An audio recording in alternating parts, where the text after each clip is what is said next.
Hello and welcome back to the channel. I wanted to show you a new combo route I've been working on, as well as showing a working deck list that, to be honest, I am about 99% sold on at this point. I was considering leaving this until after Nationals, but I figured that there's going to be other people in the UK who want to take Artmage to Nationals as well, and it would be rude not to share, wouldn't it? Let's face it. So if you're in the UK and you're watching this and you're not yet subscribed to the channel, please consider doing it, right? I'm sharing the goo, even though you might well use it against me at Nationals. This combo is a Game 3 type combo. It's Game 3 against Branded, Game 3 against Sky Striker, and honestly, if it resolves, you will just completely win the game on the spot. It would also do the same against Kewl Tune, except the difference is that getting this combo to resolve against Kewl Tune would be a lot more difficult because they do tend to run a lot more hand traps. I'm starting with Pendulum Treasure, but honestly, any one of the cards, any one of the deck's main starters kind of get to you, really. So we activate Pendulum Treasure, and we're going to send a copy of the big patron to the graveyard. Trigger effect as he hits, getting a copy of Terminus. We're going to activate Terminus, sending Yugioh to the graveyard specifically, and then we're going to add Medius. We'll normal summon Medius, paying attention to the zones. Use the trigger effect to special summon Yugioh. And then we will pitch a blank spell and tribute Yugioh to special summon Nonfinito. Activate our triggers. Now you have to bear in mind that at this point we've checked for Droll, we've checked for Ash, we've checked for Veiler, we've checked for Imperm, we have checked for most hand traps at this point. So we're going to use Yugioh to special summon Ginaldo, and then Nonfinito will resolve. We're going to set a copy of the recapture. Now what I would say is that you can skip recapture, you don't need to do this, and if you do, if you get yourself an Artmage starter at this point, then you will have way more cards left in your hand at the end of all of this. Going through recapture makes our combo more resilient. It does also add an additional layer of interaction during their turn, but it comes at the cost of our card economy, so you have to pick basically. You can't have it all. At this point though, we now have everything we need to basically put up a spell canceller to lock our opponent out of the extra deck and put up multiple negates to protect that lock. So what we do is we would go for Beyond the Pendulum, Medius and Ginaldo. Activate our chain links. Now the reason we sequence things like this is because now as Ginaldo resolves we can get the Yugioh out of our graveyard. As Beyond the Pendulum resolves we can grab a copy of Shade, and we still have 2 level 10s in the extra deck face up. So now we've got everything we need to Pendulum Summon, and to Pendulum Summon 2 bodies specifically. So we're going to Pendulum Summon 1 and 2, which will trigger our Shade back to hand, and we're going to overlay our 2 rank 10s for Mercurium, the Living Quicksilver. His trigger effect will equip a Morphage Goliath to him as material. Now what we're going to do is special summon Shade the Obscure, activate its effect, popping Yugioh, and then we will place a Morphage Lechery into the extra deck face up. The Yugioh will trigger, and we'll use that to grab a copy of the Patron field spell. I'm back on this card, by the way. I'm playing quite a patron heavy build as well, so this card does make sense in my build. Worst case scenario, you can just pitch it, right? But then in a best case scenario, it's a really great extender that allows you to commit absolute war crimes. So from here, what we need to do is we need to go for Exceed the Pendulum using Beyond and Shade. And then as Exceed hits the field, we activate the trigger effect to get Lechery from the extra deck back to our hand. Now what we're going to do is go Exceed plus Mercurium for Charmer. Don't activate the quick effect yet, whatever you do, because you'll absolutely brick yourself if you do. Now what we're going to do is we need to get our Medius back onto the field, don't we? So, Medius, shuffling back a blank monster. we use the field spell, and we're going to activate it, revealing Nerva, banishing face down, a blank. Make sure that you have another spell. It's important that you have another spell left. And so we're going to special summon a copy of the Owl. And we will activate the Owl. Don't chain the quartet at this point, because if you do, the Owl won't resolve. Now, for anybody who's not figured out what's going on just yet, it'll become very obvious in a moment. So now we activate the trigger effect of the Owl. Now it's safe to activate the Charmer Quartet. And so we activate the Charmer Quartet, and if you notice, a Morphage Goliath is an Earth Dragon, Artmage Power Patron is an Earth Illusion. So we're going to go 1 and 2. Make sure it's in attack mode so it's difficult to beat over. This in defense, because obviously it's got very low attack. Now, this will resolve, and we will add the Artmage field spell. Now at this point, we've only got one space left. We've sequenced things like this because we're now locked out of summoning from the extra deck. But we had to sequence it like this because obviously activating the Artmage field spell will lock us out of summoning the Goliath back to the field using the quartet. So what we do from here is we activate the Artmage field spell, pitch in the blank spell. There's only one space, so you have to choose.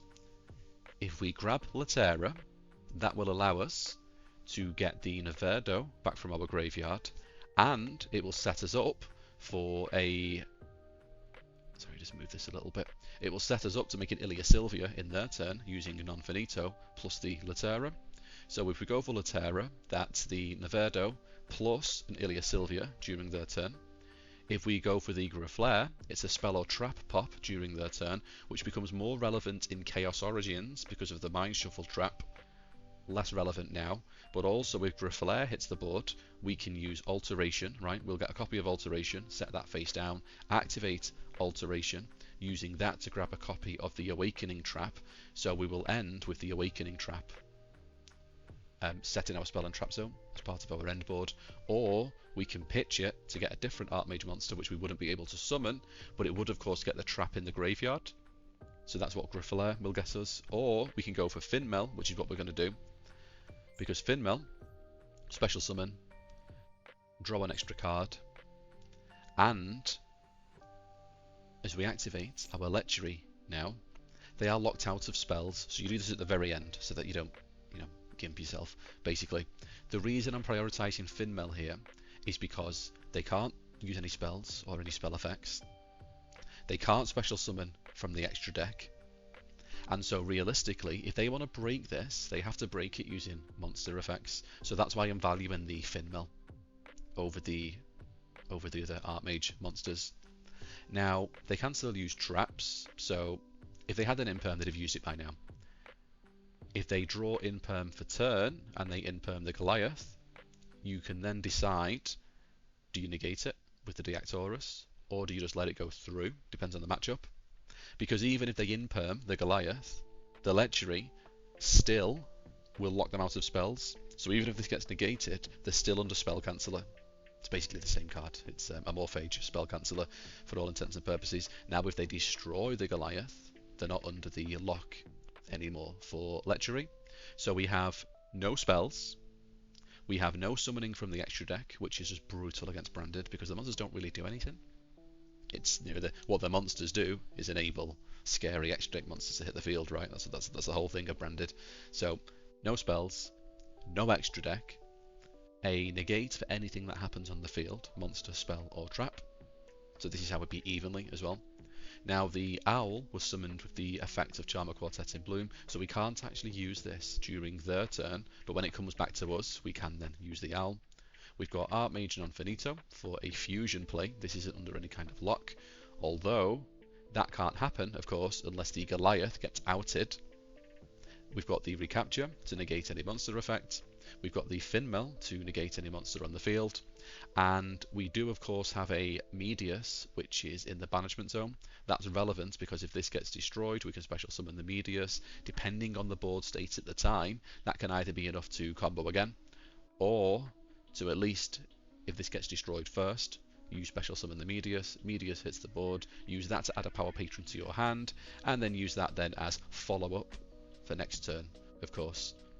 And so what we have here is a board which, in a game 3 situation, if you resolve this board against Sky Striker, if you resolve this board against Branded, and to be honest, even Kewl Tune as well, if you do manage to resolve this board state against Kewl Tune, it's more difficult because they play so many hand traps. But if you do, I just don't see how it's not game over. To be honest, I don't see how it's not game over into, let's face it, 99% of matchups. Very, very difficult board to break, and it doesn't even require filling your deck full of bricks anyway. These two monsters are the only cards that you'd need to include in your deck, and you have them in the side anyway. You side this in for game 3. Let me show you the deck list. So let's take a look at the deck list. Quickly you'll realise Mercurium, Amorphage Goliath and Amorphage Lechery. These are side deck options. This is a 3-card package in the side for basically absolutely scumming games when you're going first. It's not part of the main deck, so we're not playing some weird janky build that doesn't work properly in order to facilitate this package. Before I get into the main deck, I just want to show you there is another option as a 3-card package, and that's Super Dreadnought Rail Cannon Flying Launcher as a rank 10. So on summon, this can search an Earth Machine. You would search Planet Pathfinder. It can then special summon it for you as well, so you don't need to worry if you've already used your normal summon. On summon, this grabs a field spell. Obviously we can grab a Secret Village of the Spellcasters, and between our Pendulum cards, between Quartet in Bloom and our copy of Latera, you know, we do have Spellcasters. But at the minute, I'm leaning towards the Amorphage package just because it's a double whammy, basically. I think it's more difficult to break, and I think it's ultimately much more crippling. But I do think there's mileage in this package as well. They are both 3-card packages that you would include in the side, and Planet Pathfinder is a better draw than either of these two. So that's something to consider, isn't it? Anyway, we'll get rid of those because they're not currently in the build. We're running a 48-card build because I want to run a heavier package for the Power Patron cards, and I also want quite a few board breakers in there as well. We're running 3 copies of Medius, and I just think this is mandatory, to be honest. Medius is by far the best starter in the deck. If it resolves, an absolutely fantastic card and an automatic 3-off in my book. We're running 3 of the big Power Patron. The way this deck plays around hand traps isn't in the same way that Yummy plays around hand traps. The way it plays around hand traps is you open Medius, and you open Vidolium, and you open Pendulum Treasure, or you open Terminus.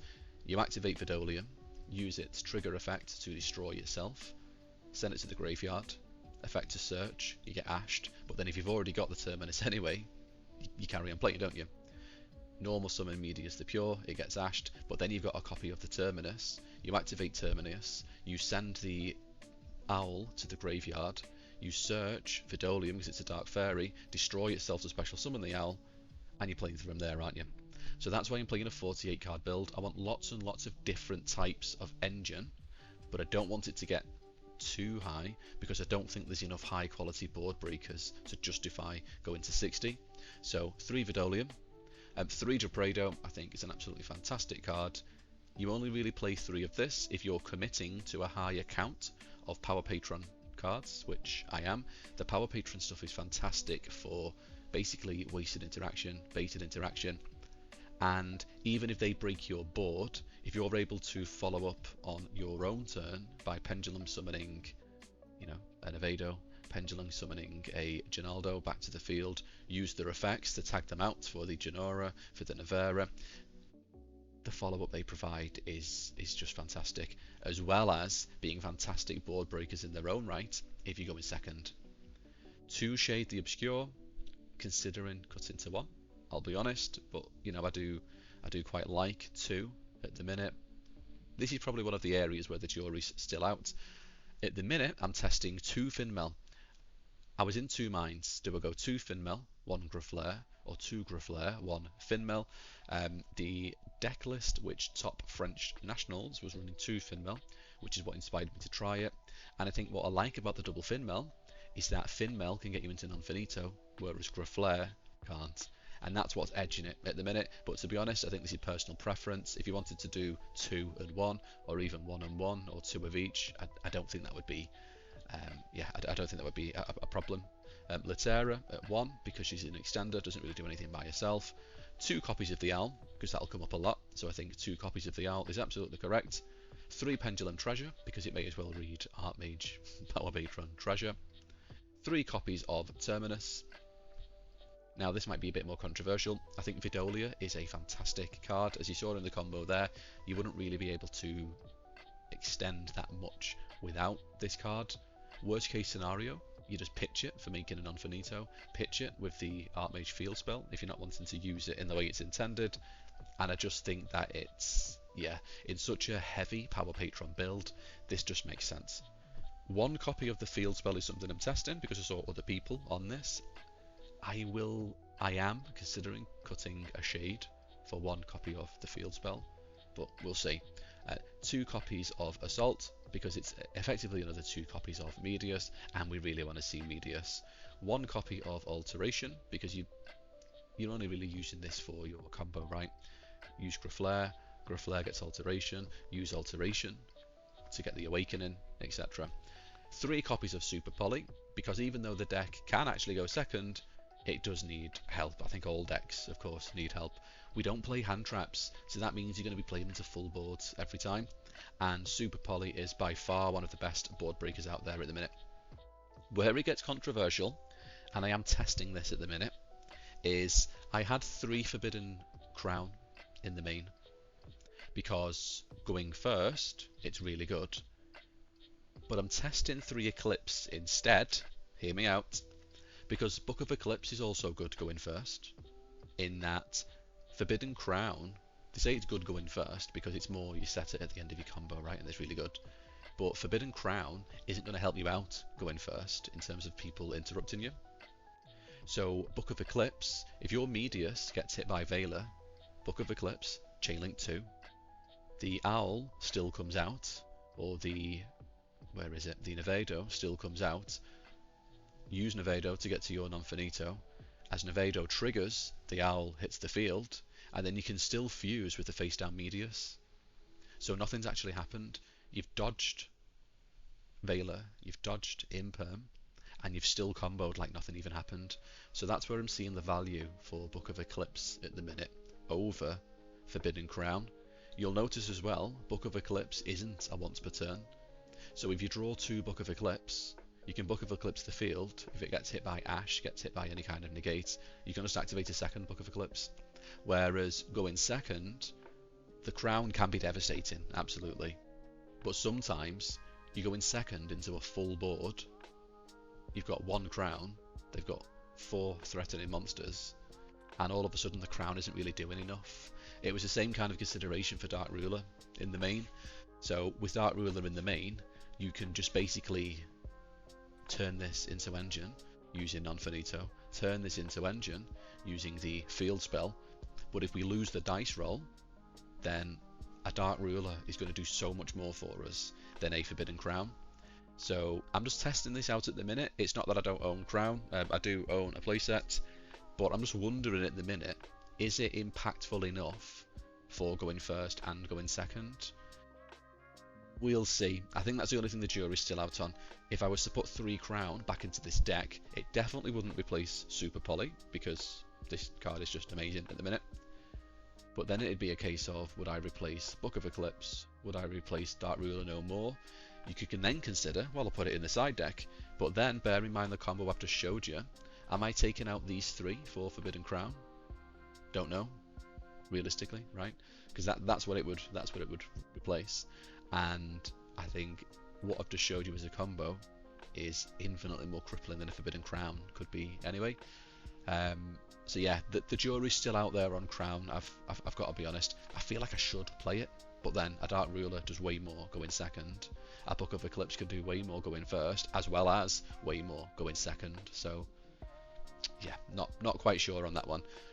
1 Triple Tactics Talent, 1 Called by the Grave. I mean, yeah, fantastic cards, not loads to say there. And then 3 copies of Fuwalos.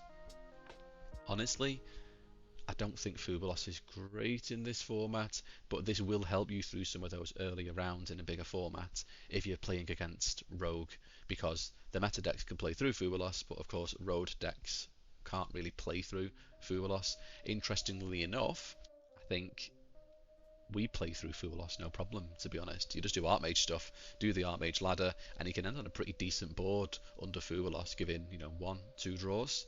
It's Perulia that devastates this deck a lot of the time, but with the Power Patron stuff, you can really lean into Power Patron combo rather than the Artmage combo. So I do think we've got options under both Fubalos and Perulia, but we're still playing an Ash in the side, just because ideally, I just don't want to have to play around the Charmies if I can help it. But I think realistically, you probably could take Ash out completely, because the deck can play around both. I think where it gets interesting or more difficult is if they have a Fubalos and a Perulia, and then you'll be glad you had the Ash to Ash one of them, right? Moving into the extra deck, we've got Janora, we've got Jupiter, and we've got the Nerva. I think all three of these just need to be in here, because when I play this deck, there's times where the Artmage stuff isn't really doing it for me, or I've been cut off of those lines, and then it's on the crackback where you're getting to bring out all three of these, triggering the secondary effects hitting the extra deck as they do. And so it's turn 3 really, where these guys are just absolutely fantastic. It also enables us to go second. The reason this guy's in here in particular is because there's been times where what I want to do is to try and set up a board wipe, or I want to try and bring out the big Vidolium, right, a 10k Vidolium unaffected by monster effects, but what I want to do is have Varudras on the field rather than banishing the Varudras, returning the Varudras to the extra deck in order to make the Vidolium.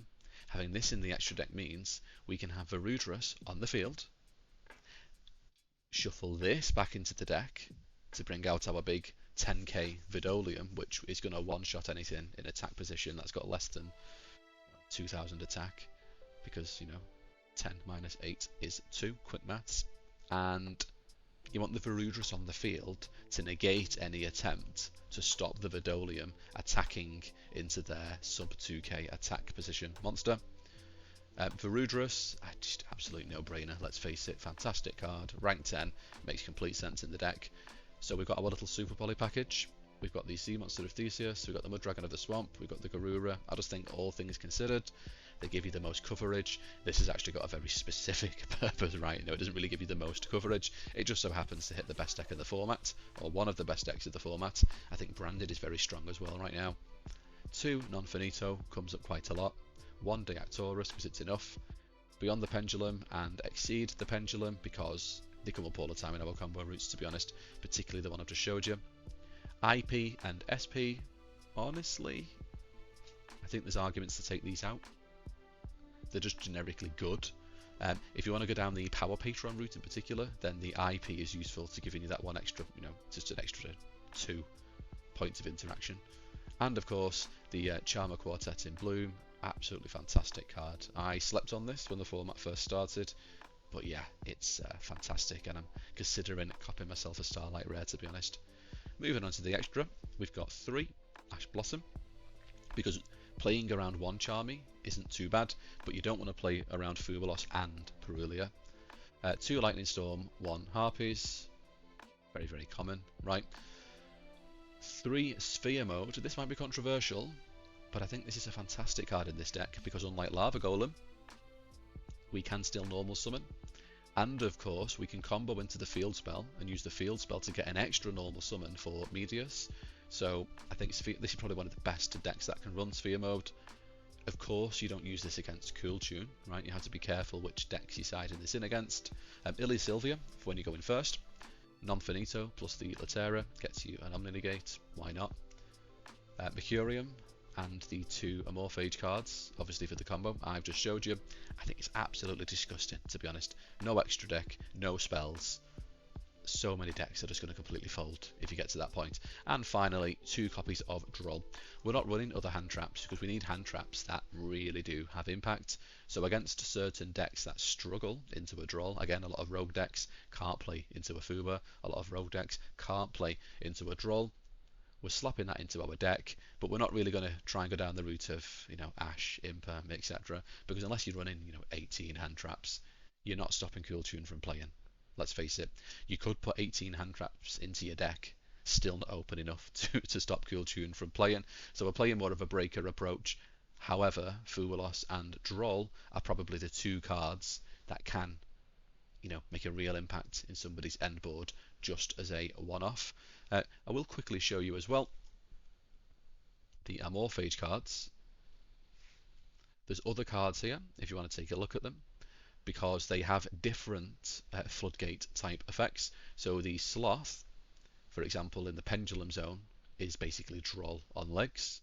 The Goliath in the Pendulum Zone is a shifter on legs. So what you could do is change these up to be your floodgates of choice. You could even, take out the sphere modes if you wanted to, take out something else, take out the Drolls if you wanted to add an additional Amorphage card that has a different floodgate. So this, for example, Amorphage Wrath, neither player can tribute monsters. So this just absolutely one-shots Mitsurugi, right? So if you wanted to, you could get rid of a sphere mode, you could put the Wrath into the extra deck instead, and yeah, you could beat Mitsurugi that way. So this is my working deck list. I think all things considered, I'm really, really happy with this list as it stands. Some of the extra deck might change, like I don't know if I'm 100% on these Drolls yet. Forbidden Crown is just in the back of my mind. Do I pull one of these out for the Forbidden Crown? Don't know yet. But this idea of 9 key breakers, 9 impactful breakers, I think is definitely going to stay. I think the ratios are probably going to stay.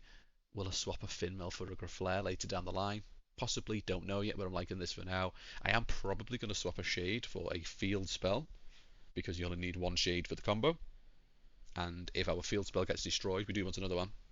So that's a consideration. But other than that, I think I'm pretty happy with this deck list, to be honest.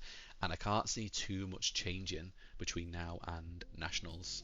So if you've made it this far, consider dropping a like or a comment. If you're not subscribed to the channel, then consider pressing the button. I'd appreciate it if you did. And yeah, hope to see you in the next one. Thanks for watching.